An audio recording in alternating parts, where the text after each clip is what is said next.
Hi everyone, welcome back to Coding and Creating. Today I'm going to share with you a walkthrough of a cool challenge called Augmented Reality. I'm going to click in the lower right hand corner. I'm in Swift Playground, and the challenge that you're looking for is an intermediate level challenge. So it's not, this is the first one that's not beginner that I'm going to be going through, but it's really cool. So it's worth your extra effort to try a more challenging puzzle. So as we dig into it, here's what it looks like. Now, it's always important to read the information on the left side of the screen. So let's read along with this. Goal is to understand the AR world. Augmented reality, or AR for short, expands the physical world around you with virtual objects. Using AR, you can fill the table in front of you with tiny pink snails or chase the snails away with a gigantic rain cloud.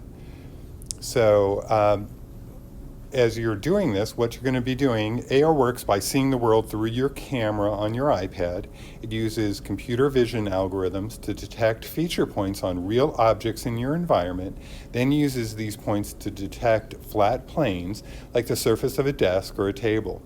So here's the 3-step instructions.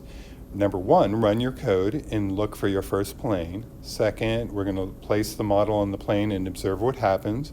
And third, we're going to try changing the do something whimsical function that you see down below to do something friendly. So I'm going to hit run my code, and it asks for permission to use the camera, and I'll say okay. Now, as I pointed at this table, notice those little dots that are sort of placing, and there's a lemon there.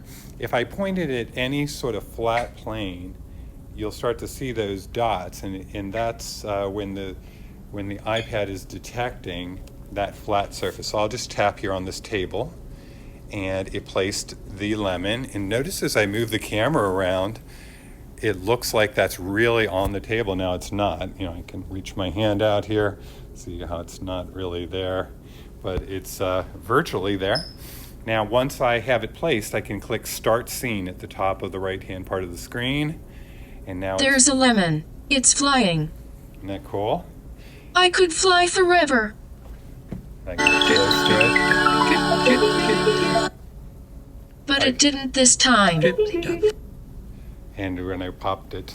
All right, so isn't that cool? So it responded to me getting close to it. I could move around. If I click over here on the left, I can change that function that says do something whimsical, and it said to change it to do something friendly. You can try on your own and try the one that says mysterious. So let me try this one, and we'll hit run. So again, it will detect a flat surface, and then I'll tap, and then maybe I'll put it looks like an eyeball. I can place another one right there, and I can tap that back there, and then I'll hit start the scene. It says nice work. All right. And as you go through all of these different puzzles, it's going to be super important, especially because this is a intermediate level challenge. You'll have to really read the directions. So in the first part here, it says the goal is to add a model to your AR scene, and you'll learn how to add an AR model. So step 1 says create a model and store it as a variable. And it says example, VAR model equals model.snail. So down below where it says create a model, and it has 2 slashes, this little section down here, see this line of code right there? This is a comment code meant for people that are reading the computer code. The 2 slashes at the beginning tell the iPad that it shouldn't, these 2 slashes, it says that that's not meant to be a computer instruction. So anytime you see // if you were to write some code here, it would be ignored by the computer because this line begins with those 2 slashes. So let's go back and let's follow the instructions. So we'll put our cursor below the comment line and start to write what it says in step 1 of the directions. So it says to put the variable And then if we scroll up here, we can see it said model. Okay, so model with a lowercase m. And then it says model.snail for the value. So I'll tap there, and down at the bottom it gives me the different options. It's a model with a capital M dot, and now I can choose which type of cool object that I want. Okay, so you can try any of those. It was telling me that I should try a snail, and you can explore maybe some of the other ones. Now step number 2 up here says add your model to the scene using scene.add and pass in your variable.